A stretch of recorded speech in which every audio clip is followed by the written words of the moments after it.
Assalamu alaikum warahmatullah.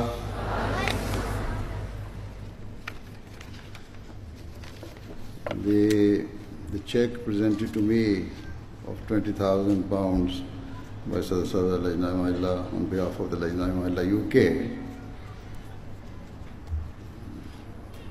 I thank Lajna Mahilla UK for this gesture, and I will give this check, this amount, to Jamaat Ahmadiyya UK for the reconstruction and rehabilitation of the burned part of the Baitul Futuh Mosque.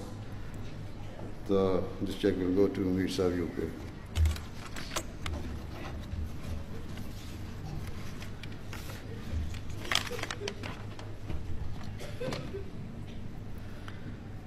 أشهد أن لا إله إلا الله وحده لا شريك له وأشهد أن محمدا عبده ورسوله أما بعد فأعوذ بالله من الشيطان الرجيم بسم الله الرحمن الرحيم الحمد لله رب العالمين الرحمن الرحيم مالك يوم الدين إياك نعبد وإياك نستعين اهدنا الصراط المستقيم صراط الذين أنعمت عليهم غير المغضوب عليهم ولا الضالين.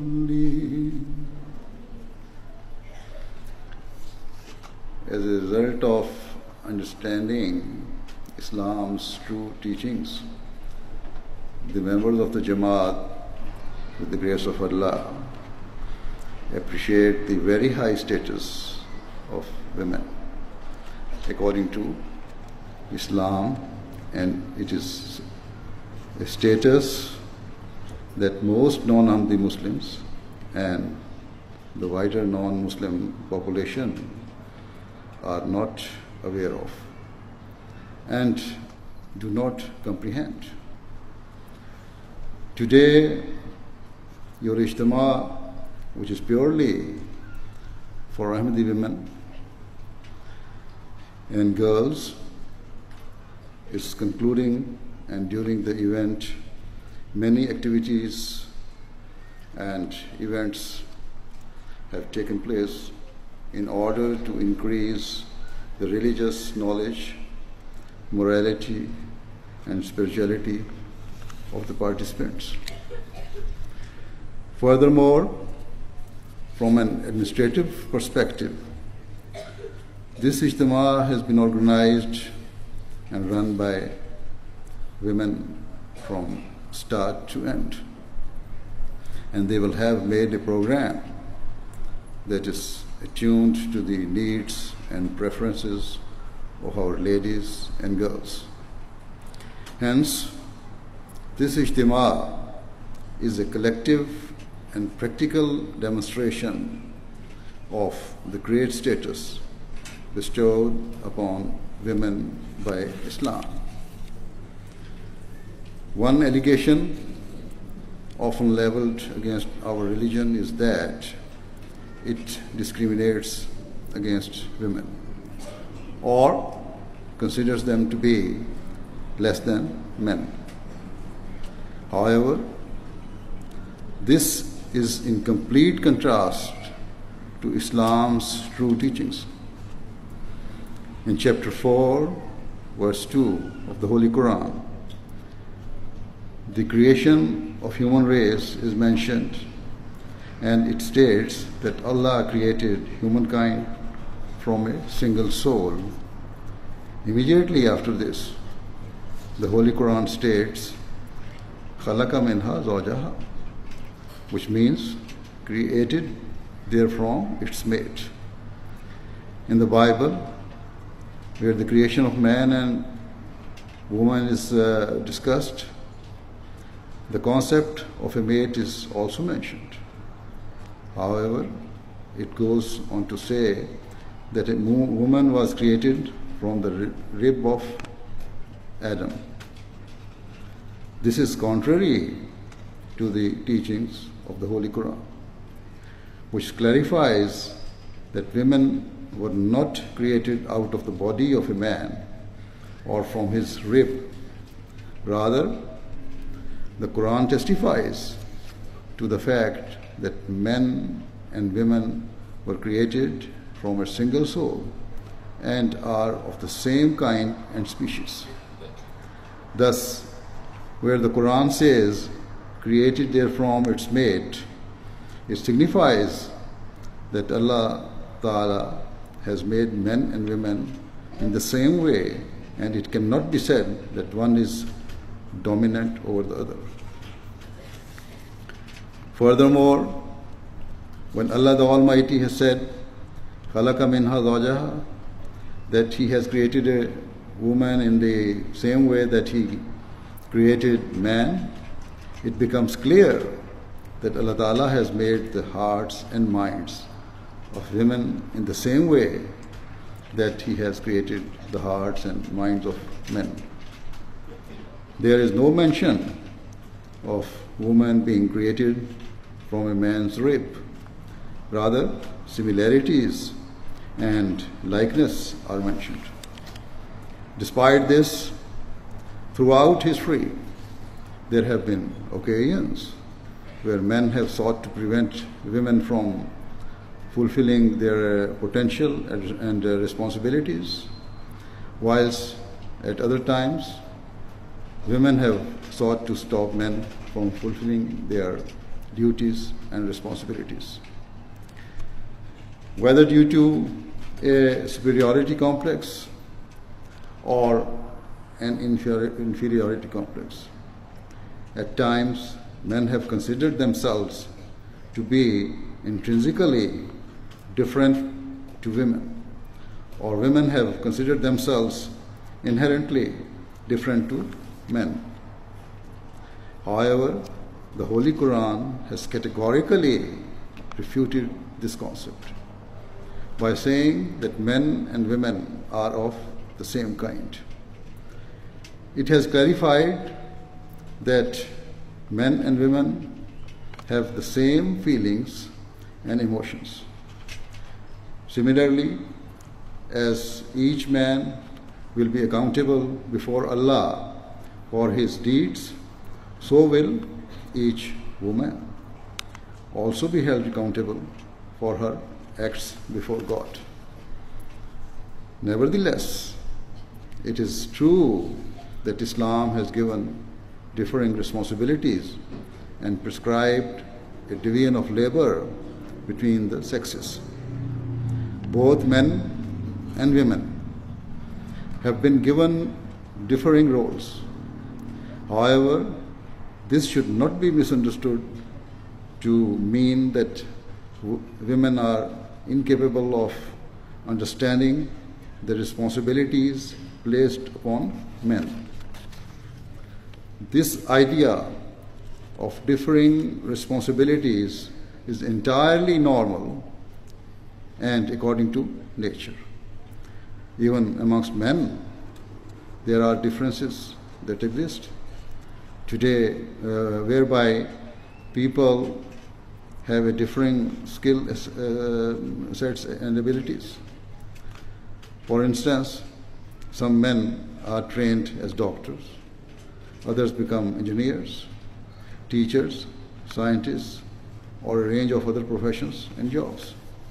Yet, no matter how skilled a doctor is, he is not superior to the other professionals and in other fields as well. In the same way, to maintain a sense of balance within the world, Allah the Almighty, out of His infinite wisdom, has given different roles to men and women, and they will both be held accountable before Allah with regards to the fulfillment of their respective responsibilities.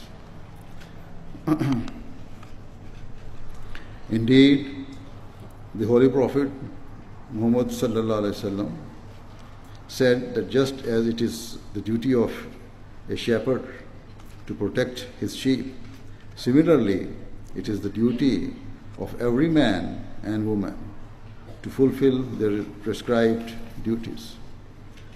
Thus, if Allah Ta'ala has placed upon a woman the responsibility to ensure the moral and religious training of her children and to ensure that she protects the home and property of her husband, she must pay heed because she alone will be held accountable for these matters.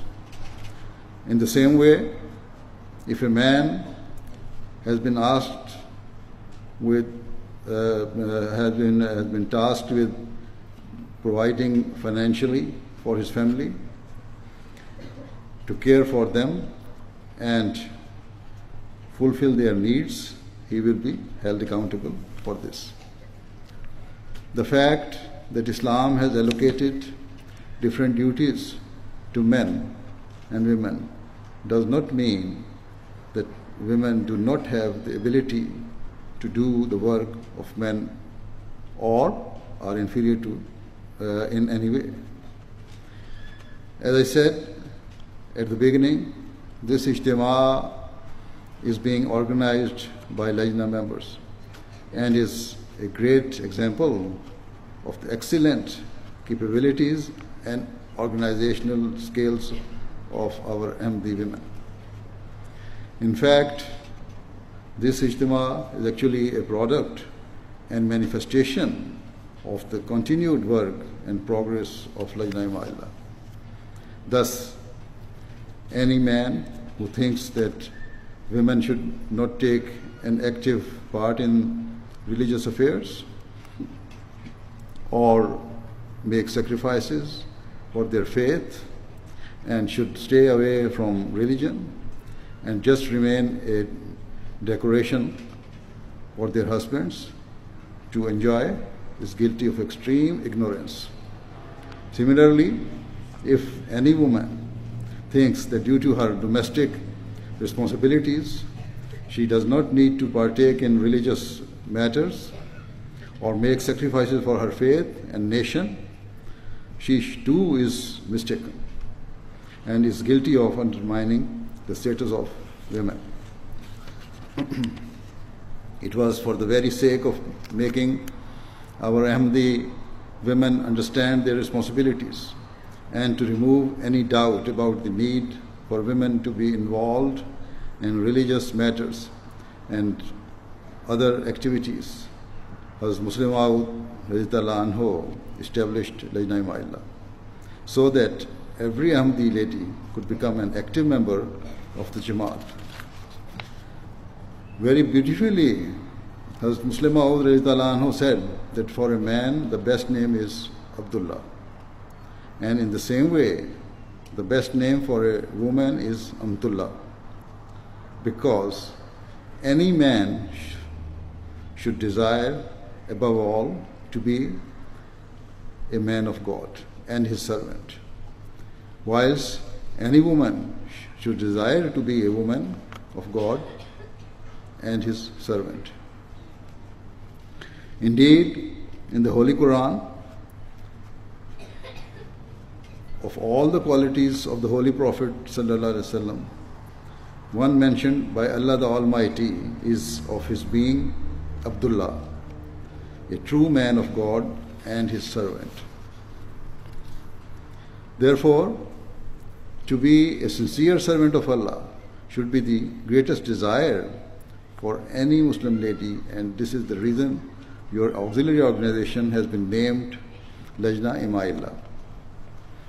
Accordingly, every Ahmadi woman should sincerely strive to be a servant of God so that they may become an heir to his rewards rather than inheritors of his wrath and anger.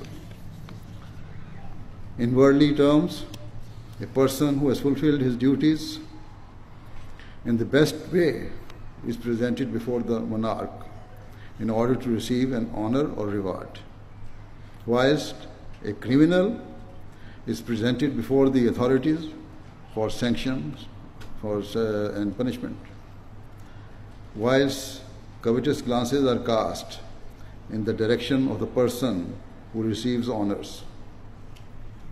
Criminals are looked upon with disgust and pity. Thus, every lady, every woman should seek to ensure that she understands her duties and strive to be amongst those who attain the reward of Allah the Almighty. In terms of your duties to the Jamaat and faith, you should remember that in the eyes of Allah, the responsibilities and duties placed upon men and women are the same, and both must be ready to fulfill their pledges and make sacrifices for the sake of Islam. Speaking about the great sacrifices made by women in bygone eras, Hazrat Muslim Maud gave the example of the time of the Prophet Jesus. He said that amongst the most sincere and loyal disciples of Jesus were women who would tirelessly spend their days and nights spreading his message, and their sacrifices have been recorded in Christian history as a source of pride. Indeed, when Jesus was taken down from the cross and emerged from the coffin in which he was subsequently placed, it was women who were the first to greet and help him, whilst his male disciples had run away in fear of the rulers.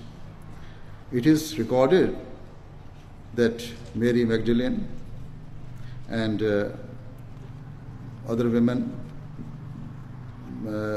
two other women, disregarded any fears for their own safety and reached Jesus in the very early hours of the morning. In this way, they displayed immense bravery and exhibited a firm faith that exceeded the standards of the men. This was the example of the time of Jesus, but of all the prophets, without doubt, it is the life of the Holy Prophet ﷺ that has been documented and preserved in greatest detail. And unquestionably, during his blessed era, the sacrifices made by the Muslim women reached a pinnacle and were of standards that has never been witnessed at any other juncture of history. Indeed, when you read about the sacrifices made for the sake of their faith, you can only be overcome with emotion.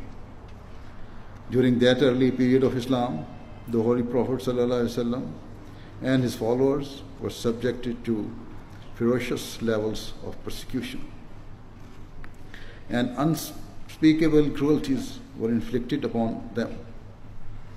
Whilst all the early Muslims had to face persecution, nonetheless, the treatment of Muslim slaves was even more inhuman and brutal. For example, amongst the companions were a husband and wife. Both of them were slaves of a non-Muslim, and their owner inflicted such merciless and terrifying cruelties upon them that merely reading about their treatment leaves a person shaken to the core. They would be forced to lie on scorching hot sands and beaten relentlessly on their chests and bodies. They would be left to burn to the point that their eyes would become completely red and swollen. beyond all limits, yet their master showed no remorse or mercy. On one occasion, upon seeing how they were being tortured and made to lie upon the burning sands, the Holy Prophet ﷺ became overwhelmed with emotion. He was grief-stricken, like a father witnessing his children being beaten before his very eyes. He observed how the slave master sought to compel them to reject the Holy Prophet ﷺ and to accept his belief that there were many other gods apart from Allah the Almighty. Overcome with sorrow, the Holy Prophet ﷺ turned towards Allah and remained engaged in prayer for some time. Thereafter, with great emotion, the Holy Prophet ﷺ addressed the Muslim husband and wife and said, "Be patient, be patient. Surely Allah will remove you from these pains very soon, and in return, He has made a home for you in paradise." As a result of the continued torture, it was not long before the husband breathed his last.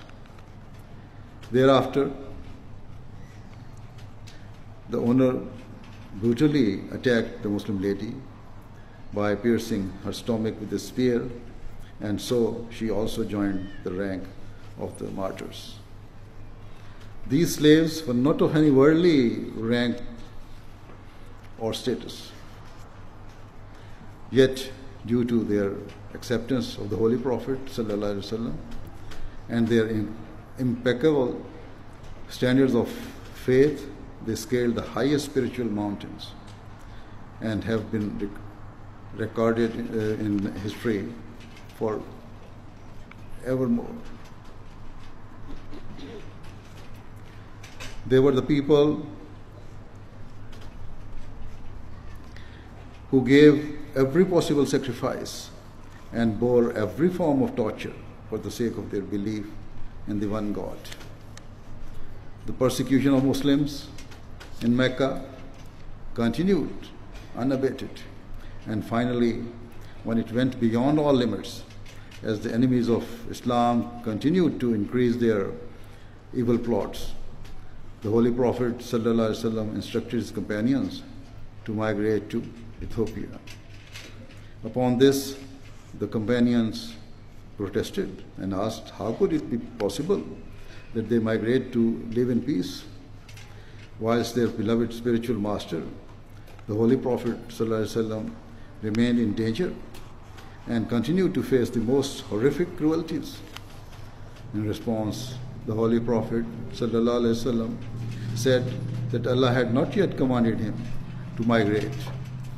If that day came, he would as well, but for the time being, his followers should go without him. Amongst those who decided to migrate was a Muslim lady, who in the early hours of one morning collected her belongings and placed them on a camel ready to depart. By chance, Hazrat Umar, who had not yet accepted Islam, walked by, and after observing this lady being forced out of her hometown in the early hours, he felt a sense of sorrow and guilt. Addressing the lady with his voice trembling with emotion, Hazrat Umar said, "It seems you are getting ready for a journey." In response, the Muslim lady said, "We can no longer tolerate the cruelties and pain inflicted upon us, and so we have been left with no choice but to leave. In the end, what did we do to you that meant you treated us so inhumanely and punished us with such cruelty?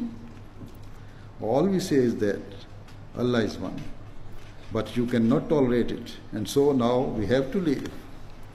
This desperate and emotional response of the Muslim lady caused Hazrat Umar, who was still a formidable opponent of Islam and a person who had shown no mercy in his opposition to Muslims to be overcome with emotion. As tears rolled down his cheeks, he could only bring himself to meekly say goodbye and all the best before turning away. Similarly, there is a famous incident pertaining to the sister of Hazrat Umar radhiyallahu anhu. On one occasion, when he remained a raging opponent of Islam, Hazrat Umar radhiyallahu anhu set out with a sword in his hand with the intention of killing the Holy Prophet sallallahu alaihi wasallam and bringing an end to Islam once and for all. On the way, a man asked him where he was going.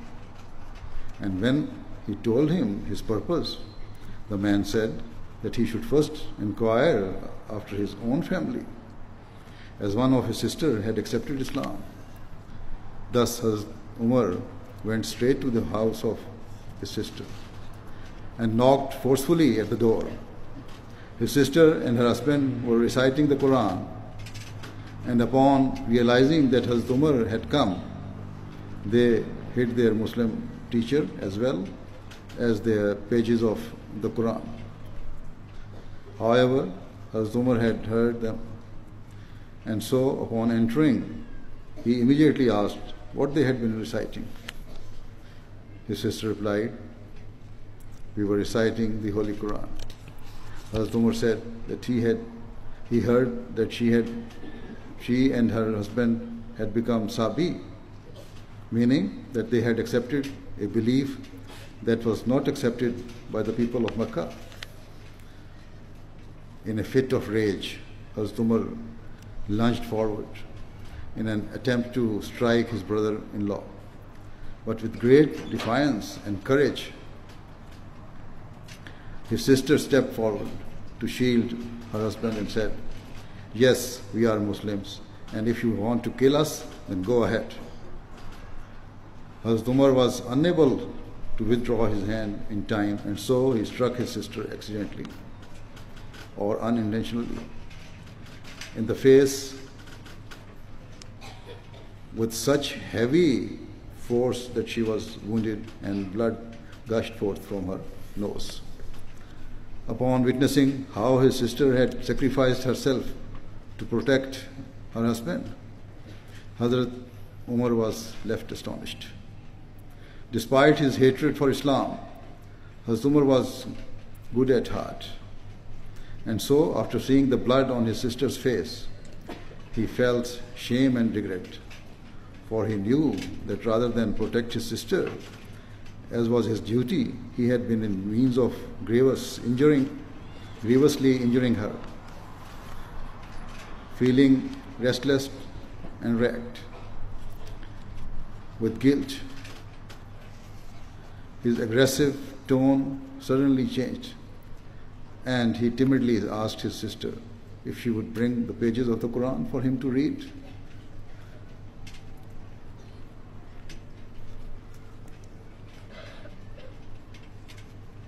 Upon this, the supreme faith of his sister roared into action, and having already been beaten by her brother, she no longer remained a defenseless woman, but was transformed into a courageous lioness.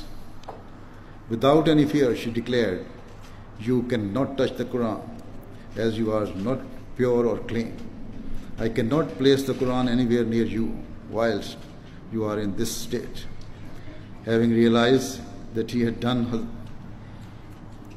what he has done, Hazrat Umar felt ashamed, and so softly asked his sister how he could purify himself so that she would permit him to read the Quran. In reply, his sister said that he must first go and bathe and clean himself, and only then would she permit him to touch the Holy Quran. As instructed, Hazrat Umar went and bathed before returning, and then his sister placed the Quran before him. After reading just for a few verses, Hazrat Umar's heart melted, and the beauty of what he was reading, and tears flowed from his eyes. Instantly, he felt abhorrence and shame for his past belief of Islam, past disbelief of Islam. Instantly, he viewed the past life with nothing but disdain and disgust. Thereupon, he stood up in an emotional state and asked where the Holy Prophet Muhammad ﷺ is. Hearing this, his sister felt a surge of love for her brother and prayed sincerely that he would accept Islam. But at the same time, she knew that she could never forgive herself if her brother was the cause of any harm to the Holy Prophet ﷺ. Thus, she grabbed hold of the collar of Hazrat Umar and with great emotion that only could be stirred by true faith and love for the Holy Prophet ﷺ, she said, "First swear that you will not approach Muhammad ﷺ with any ill intention." With true humility, Hazrat Umar replied, "My only intention is to become a Muslim." Upon this, his sister rejoiced and informed her brother where the Holy Prophet ﷺ was. Hazrat Umar radhiyallahu anhu duly approached the Holy Prophet ﷺ and accepted Islam in a state of total submission. Hence, this was the great sacrifice made by a woman who melted the heart of her brother, and as a result, the Muslims celebrated and raised slogans in praise of Allah. Allahu Akbar. Another astonishing example of faith pertains to the Battle of Uhud.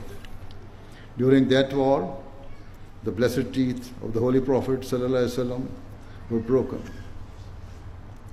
and word spread that he had been martyred. When this news reached Medina, Muslim women came out of their homes and ran towards the battlefield to find out the truth about their master. On the way, an elderly Muslim woman frantically asked a companion if the Holy Prophet ﷺ was alive. In response, the companion said, "I regret to tell you that your husband has been killed in the battle." Upon this, the lady said, "I am not asking about my husband. I am asking about the Holy Prophet ﷺ." The companion then said, "I regret to tell you that your brother has also been killed." Hearing this, the lady said, "I am not asking about my brother. I ask only about the Holy Prophet ﷺ." The companion then said, "I am sorry, but your son has also been killed." Upon this, the lady desperately remarked, "I do not ask about my son. I am asking if the Holy Prophet ﷺ is alive." Finally, the companion informed that the rumors regarding the Holy Prophet ﷺ had been false and he was alive. In a state of utter relief, the lady said, "I do not feel any loss or pain or grief over whoever in my family has died, because my beloved master, the Holy Prophet ﷺ, remains alive." This was the pure love and devotion professed by the Muslim women of that time towards the Holy Prophet ﷺ. These were the women who were ready for every sacrifice for the sake of Islam, and their names have been recorded in history as example for the rest of the time. Recently, I was told about an Ahmadi lady living in one of the Western countries who said that when she comes to Lajna meetings and takes the pledge, she repeats the words that for the sake of her faith and nation, she will be ready to sacrifice her life, wealth, and time. However, when it comes to the part about being ready to sacrifice her children, she remains silent, because her children are the one thing that she can never sacrifice. This is an example of a weakness in faith. And ultimately, such a person will become weaker in faith and in reality will neither be able to sacrifice their own lives, wealth or time for the sake of Islam. Remember, when we pledge in our Bai'at to give precedence to our religion and faith over all worldly matters, it means that our love for Allah, for the Holy Prophet of Islam sallallahu alaihi wasallam, and for our religion should be greater than for anything or anyone else. Further, in this era, the Prophet Messiah alayhi salam said that after developing a true love for Allah and for the Holy Prophet sallallahu alaihi wasallam, his followers must also form a bond of love with him.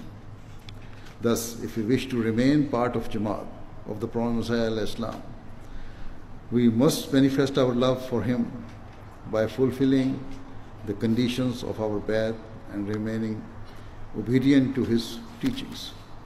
The Prophet Messiah alayhi salam said, "In my Jamaat, I wish to see a spiritual transformation which distinguishes Ahmadis from all others. If we are just the same as other Muslims, then what is the benefit to doing Bai'at? If we are weak and lazy in our prayers, like other Muslims, then what is the benefit? If we are weak and lazy in reading the Quran and do not follow its teachings, then what is the benefit? Thus, if according to the teachings of the Quran, you are not modest in your clothing and do not uphold the requirements of parda, what is the benefit to your Bai'at? If you do not fulfill your responsibilities within your homes, what is the benefit to your Bai'at? And if you do not practically manifest the teachings of Islam and do not seek to spread it, what is the benefit of being an Ahmadi? Thus, every Ahmadi lady should deeply reflect upon their pledge to give precedence to their faith over all material desires. Every one of you should constantly analyze and think about whether you have the same spirit and devotion for serving your religion that the female companions of the Holy Prophet ﷺ had. Ask yourselves if you have the same true and sincere love for Allah, the Almighty, and His noble Messenger ﷺ as the companions did.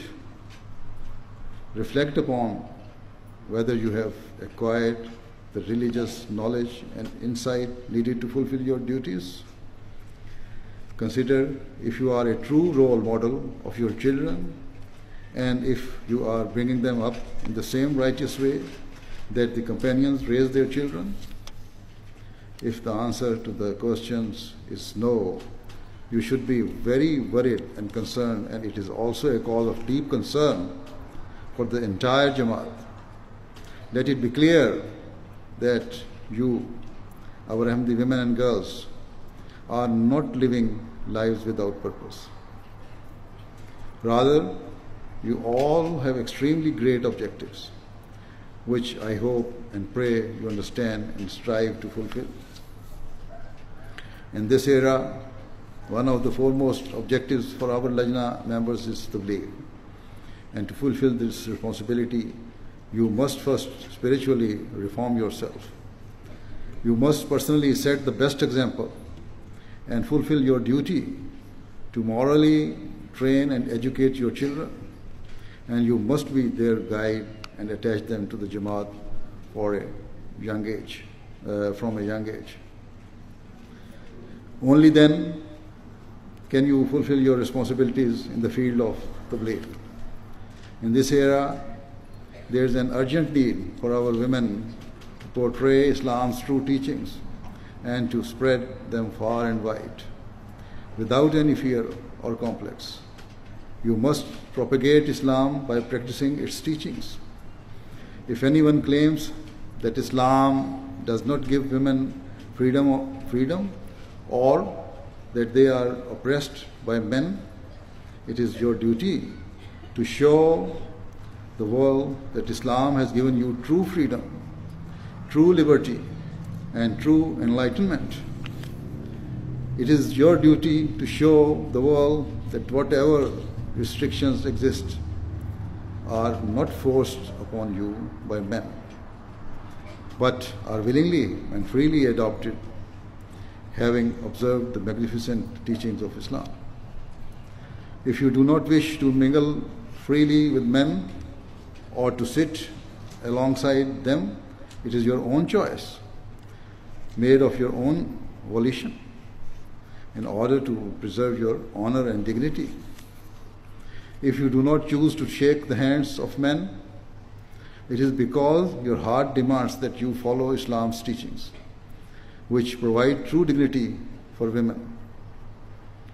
Such conduct is not based on the demands of men, but is the result of your freedom to make your own decisions and is a symbol of true independence. Remember, following the crowd and bowing to the influences of society is not freedom. Rather, true freedom is having the strength to follow your beliefs and to act upon your convictions. Until the voice of your hearts does not emit pure love for Allah, the Almighty, and His Messenger, sallallahu alaihi wasallam, in the way of Hazrat Umar's sister or the elderly lady whose husband, brother, and son were martyred, we cannot influence the wider world, and we cannot bring about that spiritual revolution that is destined to occur. As I said, in this era, our women must propagate Islam, and especially when it comes to women's issues, it is much more effective for women to respond than for any man to do so on their behalf. Every woman should pay careful attention to this and seek to gain knowledge of their faith so that they can refute the allegations directed at Islam and be ready for every sacrifice for the sake of their religion.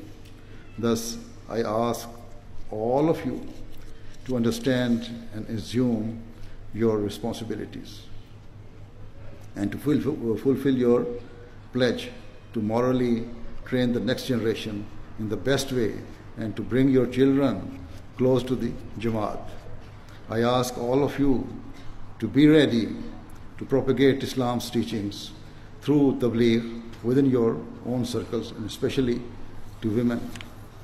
If you understand your responsibilities, I am sure that you will prove to be successful mothers and successful Ahmadi Muslim women who are ready for every sacrifice for the sake of giving precedence to their faith over all worldly matters. If you understand your duties, I am sure you will be successful in spreading the message of Islam, Ahmadiyyat, far and wide. Only then will you have fulfilled the requirements and obligations of your Bai'at. May Allah enable you all to do so. May Allah continue to bless Lajna Ima'illah UK and indeed our Lajna organizations throughout the world. Ameen. Now join me in silent prayer. Dua.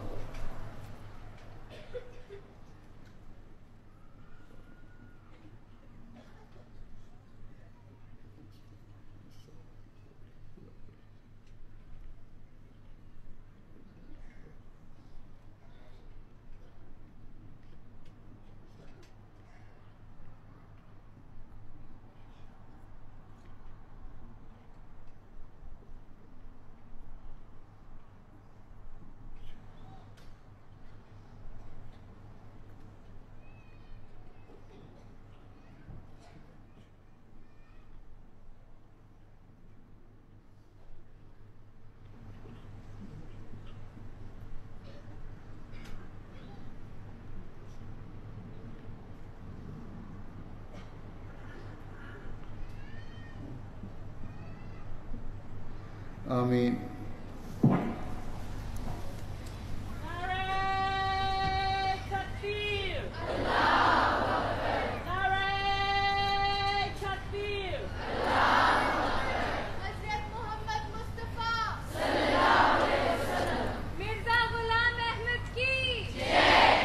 हाँ तराने पढ़ने तो पढ़ो जल्दी से हाँ अच्छा today's attendance is 4,201 huh?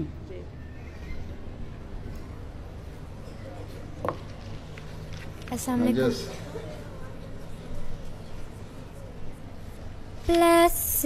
Blessings of God, light of the future, sprinkling the path, this magnetic treasure. Sprinkling the path, this magnetic treasure. A sun in the night of darkness, sweeping with all powerful brightness. Lajna Imaila, United Kingdom, 60 years, God's diamond. Enlightening, empowering, strengthening our bonds. Handmaidens of Allah, united we are one. Feeding souls, feeding minds, touching the hearts, changing lives. Love and loyalty for our country great, taught us by our faith. Lajna Imaila, United Kingdom, 60 years, God's diamond. Lajna Imaila, our tree bears the fruit, sons and daughters of righteousness, leaders of truth. Fearless, tender hearts, cause made of steel, extinguishing hatred, our weapon of love. We are the future. Tomorrow we fly, taking the world to the top, inshallah. We are the future. Tomorrow we fly, taking the world to the top, inshallah. Lajna Imaila, United Kingdom, 60 years, God's diamond. 60 years. God's diamond.